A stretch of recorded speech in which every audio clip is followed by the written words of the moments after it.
Chapter 17, Southern Sudan, 2009. What do you think we are building here? Naya's father asked, smiling. A house? Naya guessed. Or a barn? Her father shook his head. Something better, he said. A school. Naya's eyes widened. The nearest school was half a day's walk from their home. Naya knew this because Depp had wanted to go there, but it was too far. A school? She echoed. Yes, he replied. With the well here, no one will have to go to the pond anymore, so all the children will be able to go to school. Naya stared at her father. Her mouth opened, but no words came out.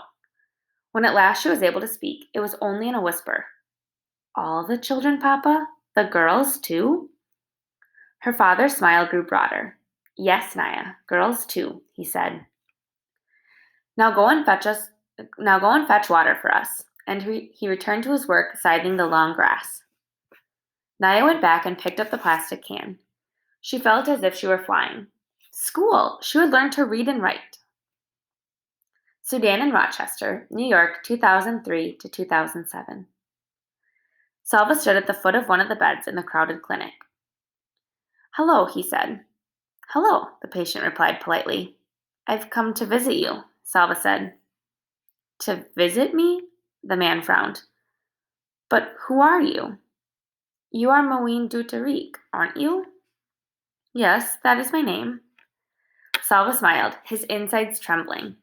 Even though his father looked older now, Salva had recognized him right away, but it was as if his eyes needed help from his ears. He needed to hear his father's words to believe he was real. I am your son. I am Salva. The man looked at Salva and shook his head. No, he said. It is not possible. Yes, Salva said. It's me, father. He moved to the side of the bed. Maween Dut reached out and touched the arm of this tall stranger beside him. Salva? He whispered. Can it really be you? Salva waited. Maween Dut stared for a long moment. Then he cried out, Salva, my son, my son. His body shaking with sobs of joy, he reached up to hug Salva tightly.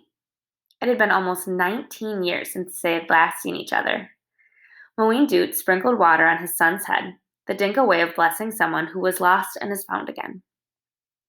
Everyone was sure you were dead, Maween Dut said. The village wanted to kill a cow for you. That was how Salva's people mourned the death of a loved one. I would not let them, his father said. I never gave up hope that you were still alive somewhere. And my mother? Salva asked, barely daring to hope. His father smiled. She is back in the village. Salva wanted to laugh and cry at the same time. I must see her. But his father shook his head. There is still war near Lunarik, my son. If you went there, both sides would try to force you to fight with them. You must not go. There was so much more to talk about. His father told Salva that his sisters were with his mother.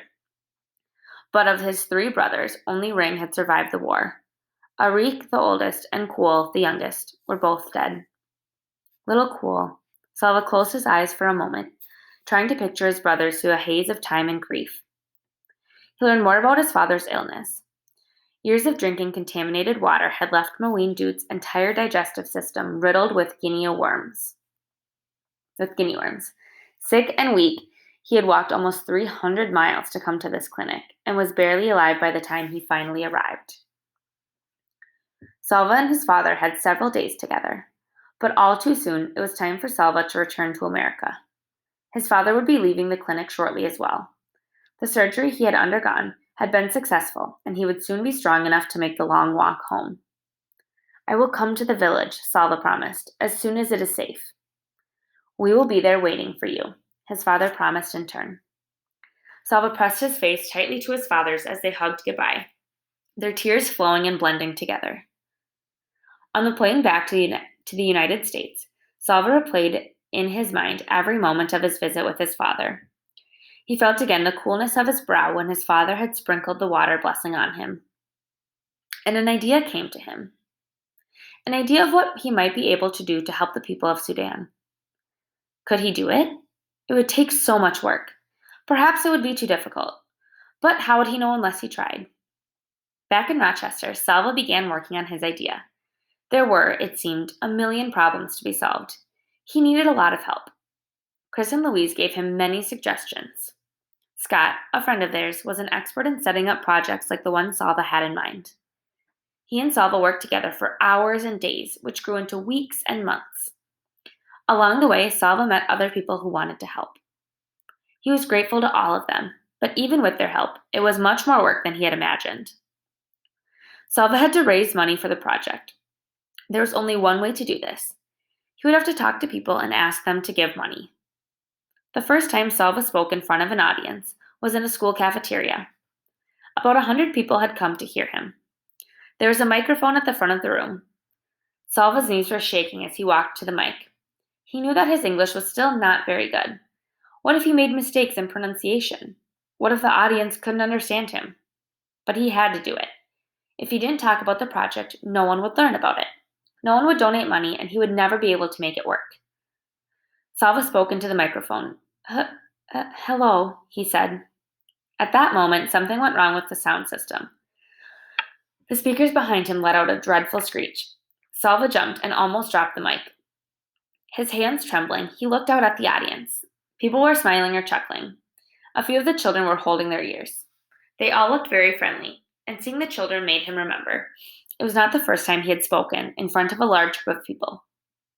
Years before, when he was leading those boys on their walk from the Ethiopian refugee camp to the one in Kenya, he had called a meeting every morning and evening. The boys would line up facing him, and he would talk to them about their plans. All those eyes looking at him, but every face interested in what he had to say. It was the same here. The audience had come to the school cafeteria because they wanted to hear him. Thinking of that made him feel a little better, and he had spoken to the mic again. Hello, he repeated. This time his own voice came from the speakers. He smiled in relief and went on. I am here to talk to you about a project for Southern Sudan. A year passed, then 2, then 3. Salva spoke to hundreds of people in churches, at civic organizations, in schools. Would he ever be able to turn his idea into reality? Whenever he found himself losing hope, Salva would take a deep breath and think of his uncle's words. A step at a time, one problem at a time. Just figure out this one problem. Day by day, solving one problem at a time, Salva moved toward his goal. Chapter 18, Southern Sudan, 2009. Naya waited her turn in line. She was holding a plastic bottle. The well was finally finished. The gravel had been put down to make a foundation. The pump had been installed, and the cement had been poured and left to dry. Before the pump was used for the first time, the villagers all gathered around. The leader of the workers brought out a big sign made of blue canvas. The canvas had writing on it.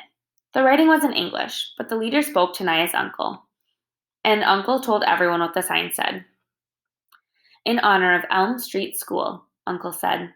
This is the name of a school in America. The students at the school raised money for this well to be dug. Uncle held up one end of the sign. The workers' leader held up the other end. Everyone else stood around it, and one of the workers took their picture. The picture would be sent to the American school so that the students there could see the well and the people who were now using it. Then the villagers all got in line to wait their turn for water from the new well. When Naya reached the head of the line, she smiled shyly at her uncle, who paused in his work for a moment to smile back at her. Then he began moving the pump handle, up and down, up and down. A stream of water flowed from the mouth of the pump. Naya held her bottle underneath the pump mouth. The bottle filled up quickly. She stepped aside to let the next person fill a bottle. Then she drank. The water was delicious. It wasn't warm or muddy like the water from the pond. It was cool and clear. Naya stopped drinking and held up the bottle so she could look at it. Funny that something without any color at all could look so nice. She drank a few more sips, then glanced around. Everyone had a bottle or cup. They were drinking that lovely water, or waiting in line for more, or talking and laughing. It was a celebration. An old granddad standing not far from Naya shook his head. In a loud voice, he said, "This is where we used to gather for our bonfire celebrations. I have been sitting on this ground my whole life, and all those years, I never knew I was sitting on top of this good water." Everyone around him laughed. Naya laughed too. In a few more days, the school would be finished. Naya and Depp and Akir would all go to school, along with the other children. Next year, there would be a marketplace where the villagers could sell and buy vegetables and chickens and other goods. There was even talk of a clinic someday, a medical clinic, so they wouldn't have to walk so far to get help, as they had when Akir was ill. It was the well that was bringing the village all these good things. But the well was not for their use alone. People would come from miles around to fetch the good, clean water. Naya knew from listening to the grown-ups that the crew leader had made many arrangements concerning the well. No one was ever to be refused water. Some of the villagers would be responsible for maintaining the well. They would be busy with this new work, so the entire village was to help them with their crops and cattle.